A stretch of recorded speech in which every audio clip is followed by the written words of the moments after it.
Hi, welcome to today's On This Day in Tudor History. I'm Claire Ridgway, founder of the Tudor Society and also the Anne Boleyn Files, and I'm also the author of several history books, including this one, On This Day in Tudor History, from which I'm going to read an extract for today's event.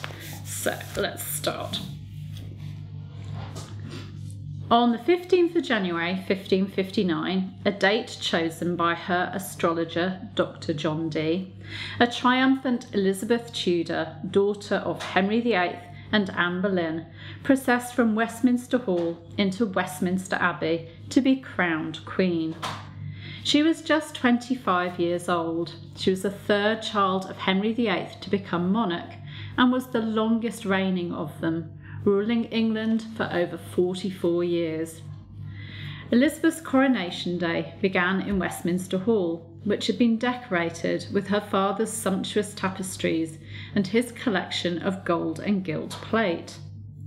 Blue cloth had been laid from the hall to the abbey, and Elizabeth, wearing her crimson Parliament robes, processed along this cloth, which was then torn to shreds by people as souvenirs.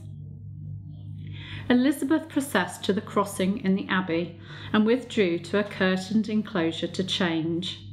She was then led by Owen Oglethorpe, Bishop of Carlisle, up onto the stage, where he proclaimed her queen in each of the four corners, asking the congregation if they would have her for their queen, and listening for their enthusiastic replies of "Yay, yay!" Elizabeth then made the traditional offerings at the altar and sat in the throne of estate to listen to the sermon. After the sermon, Elizabeth knelt for the Lord's Prayer, took the oath, then withdrew to the traverse to change for the anointing part of the service.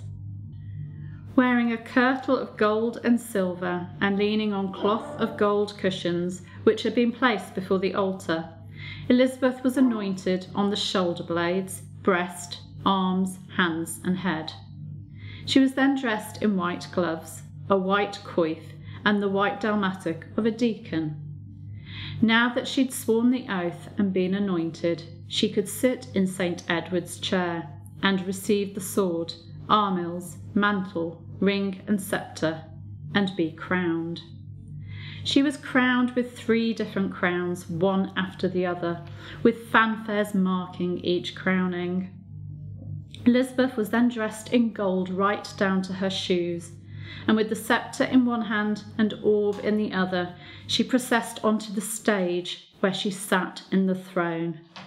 There her people greeted her, and Oglethorpe and the Lords Spiritual and Temporal paid homage to their new queen by kneeling at her feet and kissing her cheek. The coronation pardon was read, and this was followed by the coronation mass, which included the epistle and the gospel being read out in both Latin and English. Elizabeth then kissed the Bible. Oglethorpe defied his new queen by elevating the host, at which point Elizabeth withdrew to change into her purple robes. The queen then processed from the abbey, through Old Palace Yard, and back to Westminster Hall to enjoy her coronation banquet. Elizabeth was now the official queen, and her coronation and accession had been a huge success. So that was the coronation of Queen Elizabeth I, daughter, of course, of King Henry VIII and Queen Anne Boleyn, his second wife. So that's today's On This Day in Tudor History from 1559. I hope you've enjoyed this reading. You can subscribe to these videos by clicking on the subscribe button below, and do have a browse of my channel as well. There are so many videos that I've done since, I think, 2009.